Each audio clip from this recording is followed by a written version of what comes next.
दोस्तों, वेलकम है आपका केसरी इंग्लिश क्लासेस में। और ये जो मैं वीडियो बनाने जा रहा हूँ ये स्पेशली उन स्टूडेंट्स के लिए है जो कि ऑफलाइन क्लासेस में मुझसे जुड़े हुए हैं। और क्लास टॉपिक मैंने ख़त्म किया है और उसी पे मैंने ये 50 क्वेश्चंस की प्रैक्टिस शीट बनाई है। इसमें मैं आपको आंसर्स इसके एक्सप्लेन करने जा रहा हूँ, तो वीडियो थोड़ा लंबी हो सकती है। अगर आप केवल इसका आंसर देखना चाहते हैं तो आप सेटिंग में जाके वीडियो की स्पीड जो है वो तेज़ कर लीजिए और वहाँ से आप आंसर केवल देखते जाइए। और जिन लोगों ने क्लास अच्छे से नहीं पढ़ा है तो मैं थोड़ा इसमें एक्सप्लेन भी करता जाऊँगा ताकि आपको अच्छे से समझ में आ जाए। तो देखिए, इसमें जो क्वेश्चन नंबर फर्स्ट है वो कहता है कि do you deny that you stole the watch. अच्छा, इसमें आपको करना क्या है इन सारे सेंटेंसेज में। सबसे पहले तो आपको जैसे कि ऊपर बताया गया है सबऑर्डिनेटिंग क्लॉज पहचानना है कि कौन सी है, मतलब सबऑर्डिनेटिंग क्लॉज कहाँ पे है सेंटेंस में। उसके बाद ये बताना है कि ये जो सबऑर्डिनेटिंग क्लॉज है ये किस तरह की है। जैसा कि आप सभी लोग जानते हैं, as you all know that there are three types of subordinating clauses. The first one is noun clause and the second one is adjective clause and the third one is adverb clause. तो now you will have to tell that in this sentence the clause which has been used here, तो what the kind of is that clause। तो उस clause का जो है kind क्या है, noun clause है कि एडजेक्टिव क्लाज की एडवर्ब क्लाज। एंड अगर वो सबऑर्डिनेटिंग क्लाज में कोई क्लाज है तो फिर वो किसी को क्वालिफाई कर रही है। तो जैसा पहला सेंटेंस है इसमें कहा गया है do you deny that you stole the watch. तो इसमें जो ये that you stole the watch आया है ये नाउन क्लाज है और ये वर्ब के ऑब्जेक्ट के रूप में यहाँ पे आया हुआ है। डिनाई जो है यहाँ पे मेन क्लॉज क्या है, do you deny. Do you deny का ऑब्जेक्ट के रूप में that you stole the watch यहाँ पे नाउन क्लॉज है, ऑब्जेक्ट का काम कर रहा है। नेक्स्ट है I earn whatever I can. तो वाट एवर आई कैन ये हमारा नाउन क्लॉज है। नेक्स्ट देखते हैं I went to see what happened. यहाँ पे वाट हैपेंड हमारा नाउन क्लॉज है, ऑब्जेक्ट का काम कर रहा है। नेक्स्ट देखते हैं sentence number 4, he never does anything that is silly. तो दैट इज़ सिली हमारा एडजेक्टिव क्लॉज है, ये किसे मॉडिफाई कर रहा है, तो ये एनीथिंग को क्वालिफाई कर रहा है। नेक्स्ट है he climbs, he that climbs too high is sure to fall. तो यहाँ पे दैट क्लाइम्स टू हाई ये हमारा एडजेक्टिव क्लॉज है, किसे क्वालिफाई कर रहा है, ये प्रोनाउन को क्वालिफाई कर रहा है। नेक्स्ट है, और इस सेंटेंस में अगर देखें तो he that climbs too high is sure to fall में मेन क्लॉज क्या हो जाएगी, he is sure to fall. Next देखते हैं that was the reason why he came late. तो the reason why he came late, यहाँ पे जो वाई ही केम लेट है ये हमारा क्या है, एडजेक्टिव क्लॉज है, किसे क्वालिफाई कर रहा है, तो ये जो है यहाँ पे रीजन को क्वालिफाई कर रहा है। नेक्स्ट है, अच्छा इसी सेंटेंस में अगर रीजन को हटा दिया जाता है यहाँ से, द रीजन को मान लीजिए हमने यहाँ से हटा दिया, अब बचा that was why he came late. अब जो वाई ही केम लेट है ये हमारा क्या हो जाता, तो ये नाउन क्लॉज हो जाता। इसके बाद नेक्स्ट है many man who have not been trained to write become journalist. अब यहाँ पे many man who have not been trained write, तो ये who have not been trained to write ये हमारा क्या है, ये मैन को क्वालिफाई कर रहा है, तो ये हमारी एडजेक्टिव क्लॉज हो गई। अब मान लीजिए कि इसमें से मैनी मैन हटा दिया जाता तब फिर ये किस तरह की क्लॉज हो जाती, तो ये हो जाती नाउन क्लॉज। लेकिन चूंकि इसके पहले एंटीसीडेंट के रूप में ये नाउन आया हुआ है तो ये हमारी यहाँ पे इस सेंटेंस में एडजेक्टिव क्लॉज है। नेक्स्ट है this is the place where our forefathers landed. तो ये वही स्थान है जहाँ हमारे फोरफादर्स यानी एंसेस्टर्स मतलब पूर्वज हमारे रहते थे। तो इसमें वेयर आवर फोरफादर्स लैंडेड ये हमारा किस तरह का क्लॉज हो गया, एडजेक्टिव क्लॉज हो गया। किससे क्वालिफाई कर रहा है, नाउन जो यहाँ पे आया हुआ है प्लेस उसे क्वालिफाई कर रहा है, तो ये एडजेक्टिव क्लॉज है। अच्छा, इसी में से अगर प्लेस को हटा दिया जाता केवल इतना रहता this is where our forefathers landed, then ये हमारा फिर क्या हो जाता, फिर ये नाउन क्लॉज हो जाता। लेकिन चूंकि एंटीसीडेंट में नाउन आया है तो ये हमारी एडजेक्टिव क्लॉज है। नेक्स्ट है I have not been well since I return from Chennai. इसमें पहले तो रिटर्न को आप सिंपल पास्ट में चेंज कर लीजिएगा, वर्ब जो है इसकी सिंपल पास्ट में रख दीजिएगा, पास्ट फॉर्म में रख दीजिएगा, रिटर्न में ईडी लगा दीजिएगा। ये जो है टाइपिंग एरर हो गया है तो इसको सही कर लीजिएगा। तो I have not seen well since I return from Chennai, I have not been well since I return from Chennai. तो ये कह रहे हैं कि भाई मैं अच्छा नहीं हूँ, और जब से मैं चेन्नई से लौटा हूँ मैं अच्छा नहीं हूँ। तो इसमें जो है since I return from Chennai, जब से मैं चेन्नई से लौटा हूँ, तो ये वाला जो क्लॉज हो गया हमारा एडवर्ब क्लॉज ऑफ टाइम है। ये क्या बता रहा है? ये टाइम बता रहा है। नेक्स्ट है when the sunset he return home. When the sunset he return home, तो when the sunset he return home, ये रिटर्न होम क्या हो गया? हमारा मेन क्लॉज हो गई। और ये कह रहे हैं कि वो घर आया, तो कब आया? व्हेन द सनसेट, जब सन जो है वो सेट हो गया। तो व्हेन द सनसेट हमारी क्या हो गई फिर? तो ये एडवर्ब क्लॉज ऑफ टाइम हो गया। नेक्स्ट है we have come so that we may help you. तो सीधे सीधे सेंटेंस में देखिए सो दैट आ रहा है, ये हमारी एडवर्ब क्लॉज ऑफ पर्पस है यहाँ से लेके यहाँ तक। और नेक्स्ट सेंटेंस है as soon as I saw the cobra I ran away. जैसे ही मैंने कोबरा को देखा मैं भाग गया। तो cobra is a kind of snake. तो आई रैन अवे इस सेंटेंस में मेन क्लॉज हो गई। And as soon as I saw the cobra, तो as soon as I saw the cobra ये हमारी इस सेंटेंस में सबऑर्डिनेटिंग क्लॉज है। और किस तरह की क्लॉज है? तो ये कह रहे हैं कि मैं भाग गया, तो कब भाग गया? तो जैसे ही मैंने कोबरा को देखा मैं भाग गया, यानी एज सुन एज सा द कोबरा ये एडवर्ब क्लॉज ऑफ टाइम है। तो इसमें कंफ्यूज मत होइएगा, ये जो है एडवर्ब क्लॉज ऑफ हमारी टाइम है। तो एक बात और बता दूं आपको, जैसे अगर एज और एज, जैसा कि मैंने आपको कल भी क्लास में बताया था कि एज ऐसा कुछ मैंने बताया था। और मैंने बताया था कि ये नॉर्मली जो है एज जो है एडवर्ब क्लॉज ऑफ कंपैरिजन वाले क्लॉजेस को इंट्रोड्यूस कराते हैं।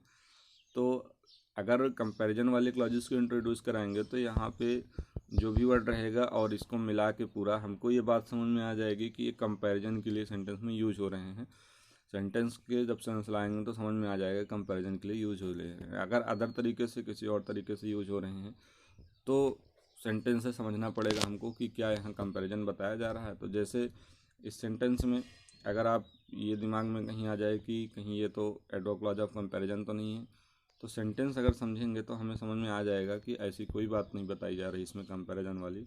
जैसे as soon as I saw the cobra I ran away, तो जैसे ही मैं कोबरा को देखा मैं भाग गया। तो इस सेंटेंस में कहीं ऐसी कोई बात नहीं समझ में आ रही है कि दो चीज़ों के बीच में तुलना हो रही हो। तो यहाँ पे एज सुन एज जो है हमारा एडवर्ब क्लॉज ऑफ टाइम है। अच्छा, अगर एज सुन एज और एज के बीच में सुन लगा है तो समझ लीजिए एडवर्ब क्लॉज ऑफ टाइम ही होगा।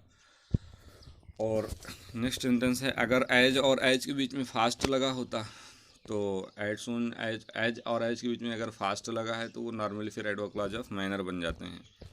और नेक्स्ट है I hope that I shall be there in time. मुझे उम्मीद है कि मैं वहाँ पे टाइम पे होऊंगा। तो आई होप मेन क्लॉज हो गई, that I shall be there in time ये हमारी नाउन क्लॉज हो गई, ऑब्जेक्ट का काम कर रही है। मैं उम्मीद करता हूँ, तो क्या उम्मीद करता हूँ? That I shall be there in time, तो नाउन क्लॉज हो गई। नेक्स्ट है I remark that it was a fine day. मैंने कहा कि ये जो है एक अच्छा दिन था। तो that it was a fine day हमारी क्या हो गई? नाउन क्लॉज है, ऑब्जेक्ट के रूप में आ रही है। नेक्स्ट सेंटेंस देखते हैं tell me what you think about this. तो यहाँ भी tell me what you think about this, यहाँ भी हमारी ये क्या है? नाउन क्लॉज है, वर्ब के ऑब्जेक्ट के रूप में आ रही है। तो यहाँ मी इसके पहले what you think about this के पहले मी लगा है, तो मी यहाँ पे एक ऑब्जेक्ट की तरह है। तो डोंट वरी कि इसमें आप डोंट बी कन्फ्यूज्ड कि इसमें जो है what you think about this ये हमारा एडजेक्टिव क्लॉज है, क्योंकि एंटीसीडेंट में यहाँ पे मी आ रहा है। तो जान लीजिए कि यहाँ पे मी जो है एक ऑब्जेक्ट का काम कर रहा है। और इसके आगे जो what you think about this आ रहा है, ये वाली जो क्लॉज है ये मी को कहीं भी क्वालिफाई नहीं कर रही है। अगर आप सेंटेंस को समझेंगे तो पता चल जाएगा। और अगर आपको एडजेक्टिव क्लॉज और नाउन क्लॉज में कन्फ्यूजन होने लगे तो आप क्या कीजिए कि एडजेक्टिव क्लॉज के पहले जो एंटीसीडेंट आया है उसमें क्वेश्चन कर लीजिए कि वो कैसा है। यानी अगर कोई नाउन आया है तो कैसा है क्वेश्चन कर लेंगे तो हमें पता चल जाएगा। तो बाकी ये एक तरीका होता है, बाकी जो सबसे सही तरीका है वो तो कॉन्सेप्ट से आपको समझना पड़ेगा कि जो क्लॉज आई है क्या वो नाउन को क्वालिफाई कर रही है, नाउन के बारे में कुछ बता रही है, प्रोनाउन के बारे में कुछ बता रही है। अगर बता रही है तो एडजेक्टिव क्लॉज है। तो इस सेंटेंस में यहाँ पे what you think about this हमारी क्या है? नाउन क्लॉज है। नेक्स्ट है he does not know where I live, where I live, तो वो नहीं जानता कि मैं कहाँ रहता हूँ। तो वेयर आई लिव ये हमारी क्या हो गई, ये हो गई हमारी सबऑर्डिनेटिंग क्लॉज में किस तरह की क्लॉज हो गई, तो ये नाउन क्लॉज है और वर्ब के ऑब्जेक्ट के रूप में आ रही है। नहीं जानता तो क्या नहीं जानता, मैं कहाँ रहता हूँ, ये हमारी नाउन क्लॉज है, ऑब्जेक्ट के रूप में आ रही है।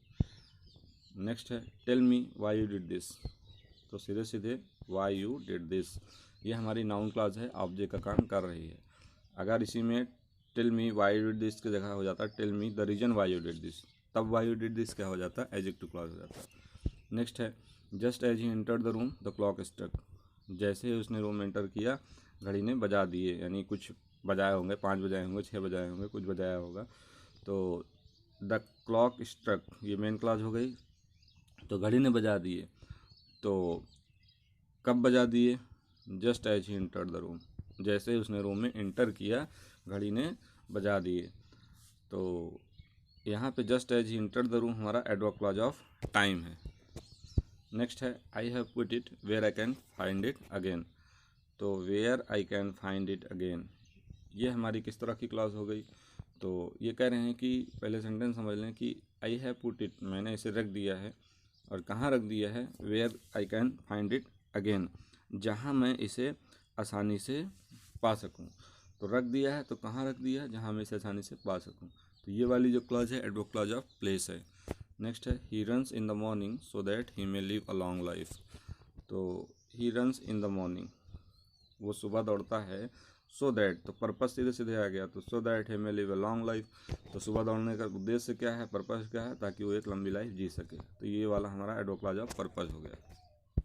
नेक्स्ट है since you are so clever you will be able to explain this, अब ये कह रहे हैं कि क्योंकि आप इतने क्लेवर हो, इतने होशियार हो, इसलिए you will be able to explain this, आप इसे एक्सप्लेन करने में एबल रहोगे। तो जो आपको मैंने सीट प्रोवाइड कराई है उसमें थोड़ा सा वाटर मार्क डार्क हो गया है, तो मे बी कि जो सीट है उसमें आपको लेटर्स अच्छे से समझ में ना आए जहाँ पे ये वाटर मार्क आया है, लेकिन इस वीडियो में अगर आप देखेंगे तो उन लेटर्स को समझ लेंगे आसानी से।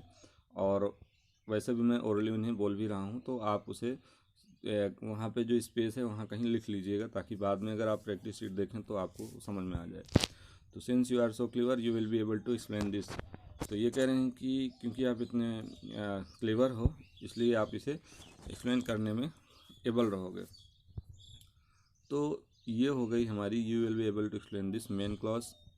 अब मेन क्लॉज में ये जो कह रहे हैं कि आप इसे एक्सप्लेन करने के एबल रहोगे, तो इसमें ये जो बात बताई जा रही है ये उसका क्या बता रहा है, कारण बता रहा है कि क्यों वो एबल रहेगा एक्सप्लेन करने में, क्योंकि वो होशियार है। तो जो कारण बताएगा उसे क्या कहेंगे, तो उसे हम कहेंगे एडवर्ब क्लॉज। पहले तो एडवर्ब क्लॉज ऑफ कॉज और रीजन, तो ये since you are so clever हमारा एडवर्ब क्लॉज ऑफ कॉज और रीजन हो गया। अब इसके बाद इसमें नेक्स्ट है I am glad that you like it, मैं खुश हूँ कि यू लाइक इट, इसे आप पसंद करते हो। तो अब ये देखिए अगर आई am glad that you like it, तो मैं खुश हूँ, क्या कारण है मेरे खुश होने का, तो कारण क्या है, दैट यू लाइक इट, क्योंकि आप इसे पसंद करते हो।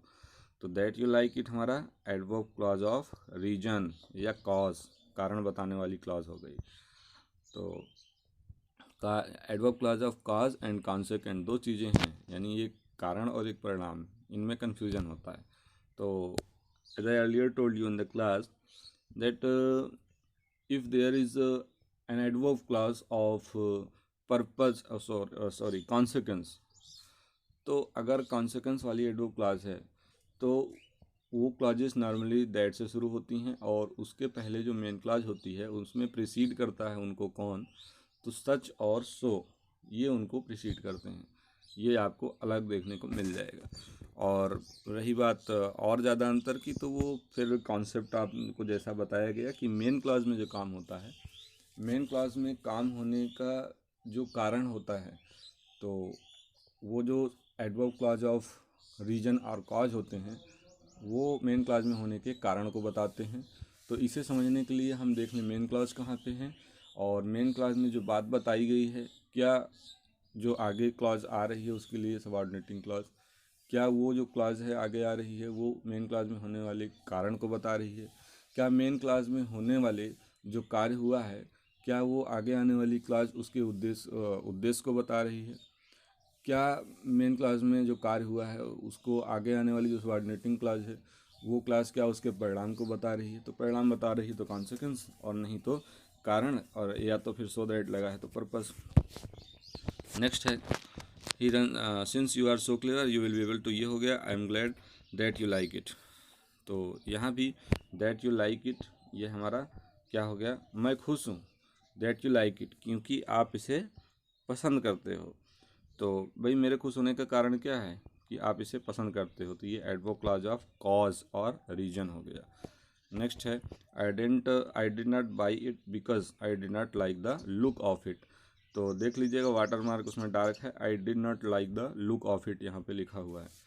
तो इसमें क्या हुआ है कि बिकॉज आ गया तो सीधे सीधे ये एडवर्ब क्लॉज ऑफ कॉज और रीजन है। तो because I did not like the look of it, adverb clause of cause और रीजन।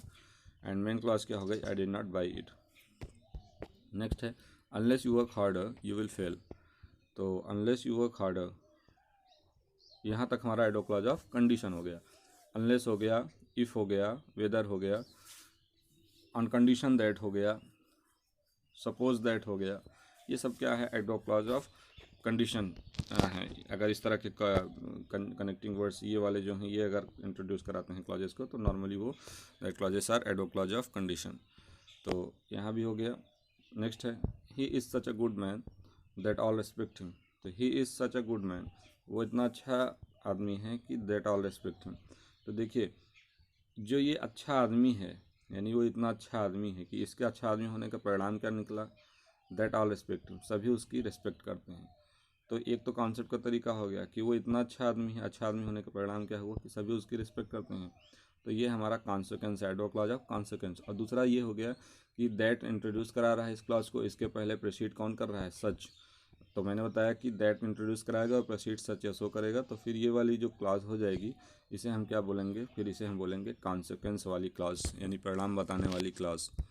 नेक्स्ट है he is older than he looks. तो देन ही लुक्स, देन आ गया, एडवर्ब क्लॉज ऑफ कंपैरिजन हो गया। You must work harder than I do, than आ गया, than I do, adverb clause of comparison हो गया। I would not do, I would not do it even if you paid me. तो जो यहाँ पे इवन इफ़ आया है, इवन इफ़ का मतलब होता है, इवन इफ़ का मतलब क्या होता है, भले ही। इवन इफ़ का मतलब क्या होता है, भले ही। इवन इफ़,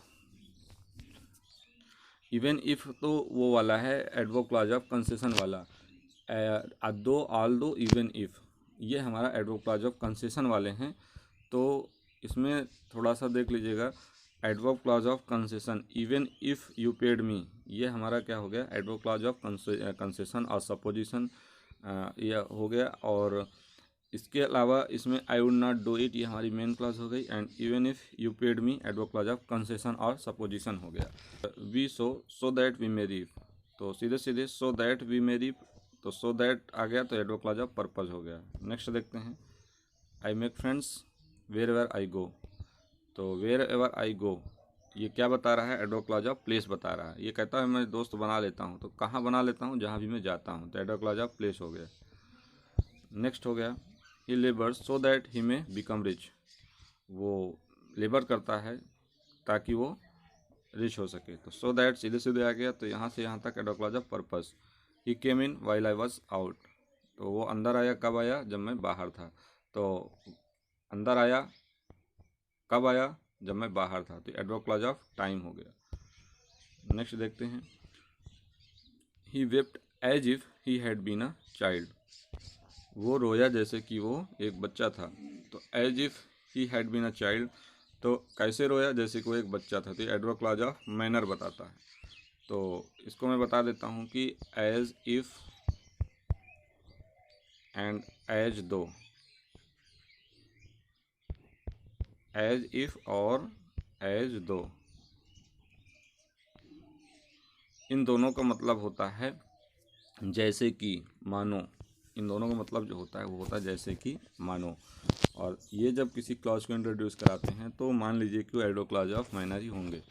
तो यहाँ पे जैसे है he wept as if he had been a child, तो as if he had been a child ये हमारा क्या हो गया, तो एडवर्ब क्लॉज ऑफ माइनर हो गया। नेक्स्ट है the earth is larger than the moon, तो the earth is larger than the moon, moon के बाद यहाँ एक वर्ब अंडरस्टूड कर लीजिएगा, तो क्या हो सकती है वहाँ पे एक वर्ब हो सकती है इज, तो the earth is larger than the moon is, तो than the moon is adverb clause of comparison. Next है some people act as though they could do no wrong, तो सम पीपल एक्ट एज दो, तो वही sentence है as if as दो, तो कुछ लोग ऐसे एक्ट करते हैं जैसे कि they could do no wrong, वो कुछ रॉन्ग नहीं कर सकते हैं। कुछ लोग ऐसे एक्ट करते हैं मानो कि वो गलत नहीं कर सकते हैं, तो मानो कि एज दो ये हमारा, मैंने अभी पहले बताया कि ये फिर एडवर्ब क्लॉज ऑफ मैनर हो जाएगा।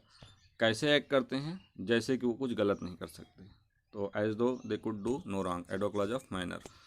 नेक्स्ट है ही फिनिश्ड द वर्क, यहाँ पे द के बाद एक नाउन आना था, तो इसमें ऐड कर लीजिएगा ही फिनिश्ड द वर्क, जिसका मतलब होता है कार्य।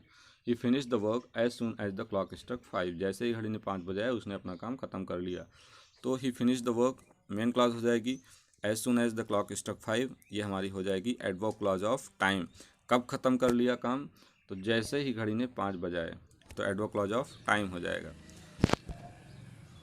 नेक्स्ट है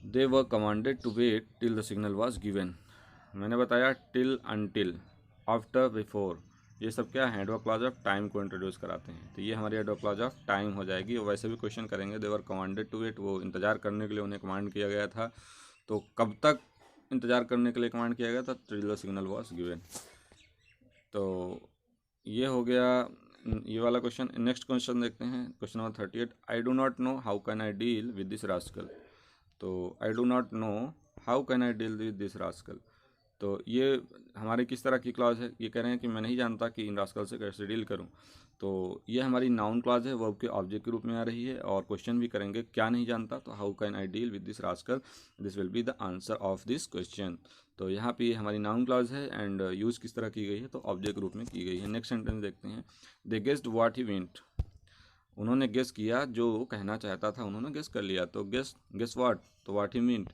ये हमारी नाउन क्लॉज होगी। And as I earlier told you in the class that if there is a clause and the connecting verb what is introducing that clause, it means that clause is surely a noun clause, तो noun clause भी यहाँ भी है ये clause. Next sentence देखते हैं, it is not clear who has done this, ये clear नहीं कि किसने इसे किया है, तो हु हैज़ डन दिस ये हमारी जो है नाउन क्लॉज है, यहाँ पे किसमें किसके लिए आ रही है, तो इट इज़ नॉट क्लियर जो ये वाली मेन क्लॉज है इसके कॉम्प्लीमेंट के रूप में आ रही है। नेक्स्ट देखते हैं, will you explain why you behave सो, क्या तुम एक्सप्लेन करोगे तो कि तुम ऐसा क्यों बिहेव किया तुमने, तो इसमें क्या हुआ है विल यू एक्सप्लेन, अगर इससे हम क्वेश्चन करेंगे एक्सप्लेन करोगे, क्या एक्सप्लेन करोगे, वाई यू बिहेव सो, तुमने ऐसा बिहेव क्यों किया है, तो हमें आंसर मिल जाएगा। तो ये वाली जो क्लॉज है हमारी वाई यू बिहेव सो, ये वाली जो क्लॉज है ये हमारी नाउन क्लॉज है।